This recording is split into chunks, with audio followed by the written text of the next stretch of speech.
All right. This is the last message as Hamish Patterson, candidate for Malibu City Council 2012. I'm back to being the illusion because I did not win a seat on the Malibu City Council. But that does not mean I lost, people.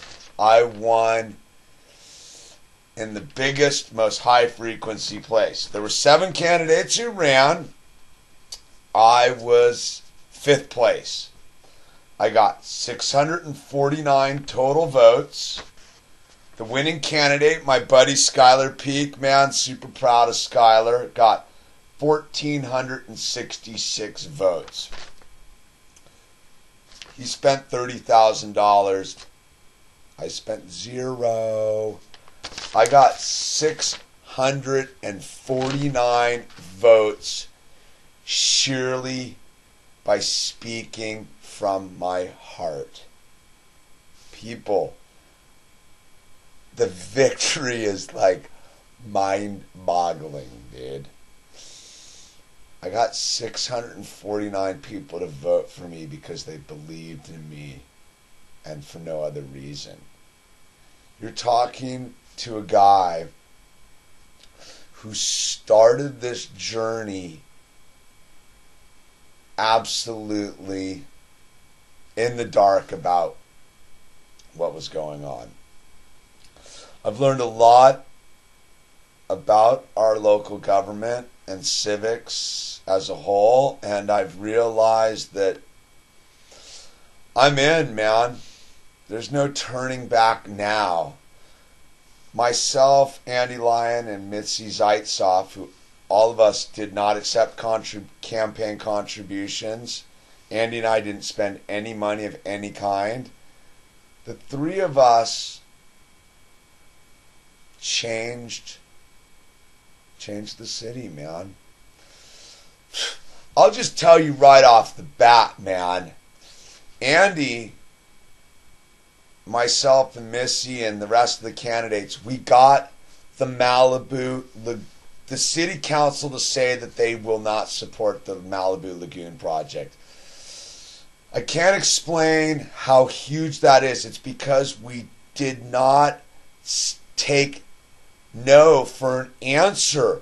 We kept battling for our beloved lagoon, and we were able to force the issue, and then the universe intervened, and we were able to get the city council to say no, they would not support the lagoon project, which means we have a true possibility of saving the lagoon from bulldozing, which in itself is a victory. And Andy Lyon, man, my boy, my brother, my running mate in this whole election, dude, should be just so absolutely proud of himself for what he's done. And I probably should explain that on its own, but really, people, the 4 months I spent running for office was probably one of the most productive engagements I've ever had with the local community, man. I got to meet and become friends with some of the coolest, nicest people out there.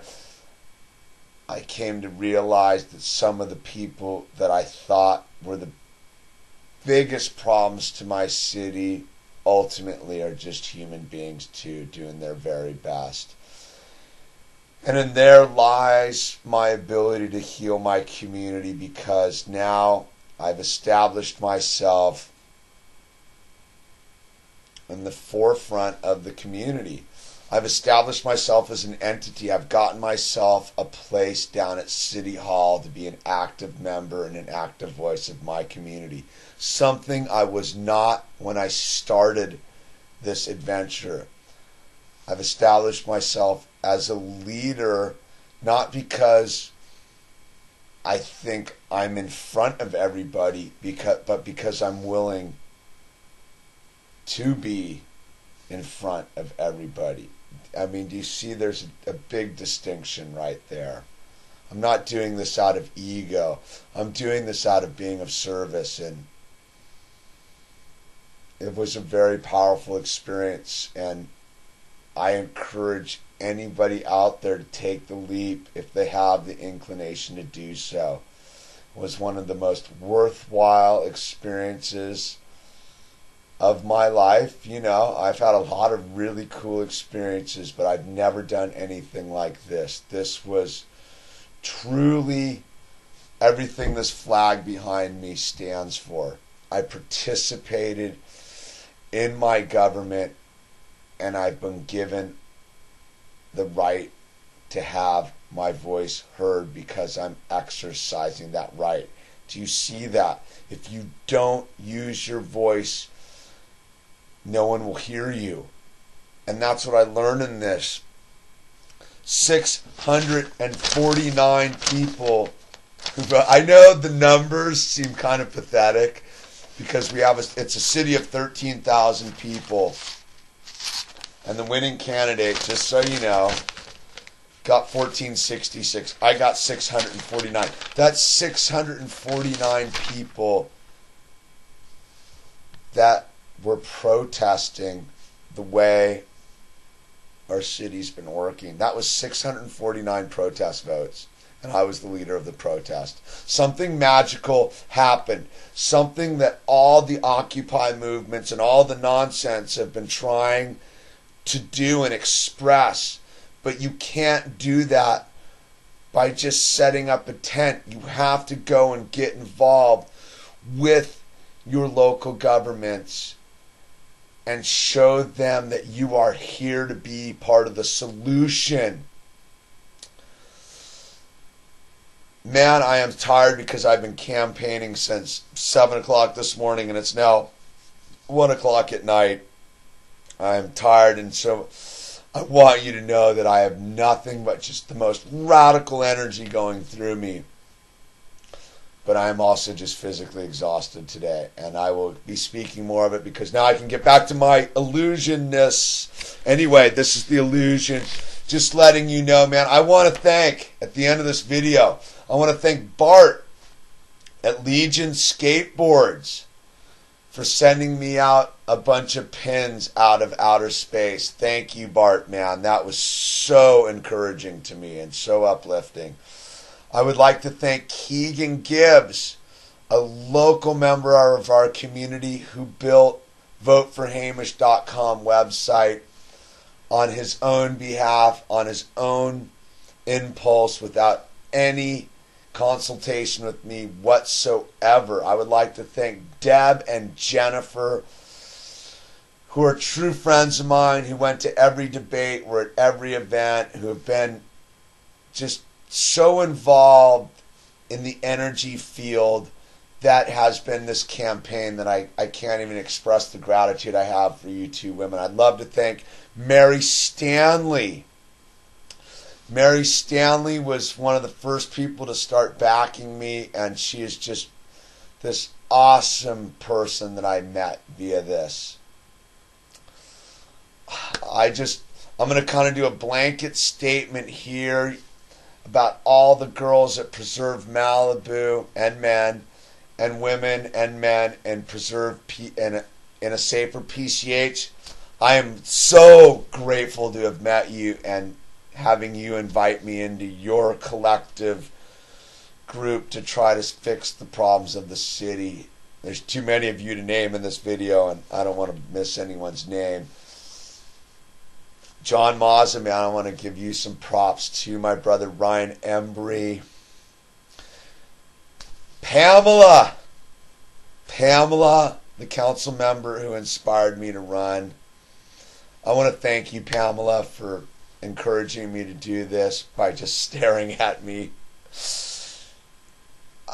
I want to thank all my other running candidates. I especially want to give my love out to Andy Lyon, who was with me every step of the way, and without who I could not have done this, man. We were the two amigos, and there was a couple times on this campaign when it was just him and myself sticking together that got us through it. And I want to thank the General Skylar Peak, who won the whole thing, man. Skylar, I'm so absolutely proud of you. But I'm so grateful to be one of your dear and closest friends, man. As this experience is just, it's one of those experiences that you go through with the group of people that the 7 of us who ran together, our lives will forever be bonded on this experience. And Jim Thorson, the city manager down at the city of Malibu, like I told you before, I think you're a pretty cool guy, man. And we talked because, you know, I've been kind of hard on Jim in the city, and I think I need to change that frequency. Anyway, man, you the viewers, thank you for being patient while I did my civic duty. Now I can get back to being the high frequency being that I am and have been, and get to share more of my life with you, the viewers, because I've sure been quiet over the last 4 months due to strategy of just probably was a good idea. Anyway, thank you everyone who supported me. Sicky, my boy Sicky, I want to give you a final shout out. God, I know I'm forgetting someone. And the cats down at Rough House Motion Pictures, who were the actual dudes who told me I had to run for city councils because I made the Etnies video where I said I would run for the city council. Rough House Motion Pictures, thank you. Joe Shaughnessy, David Brune, thank you. I love you guys. Peace out. It's the Illusion. Out.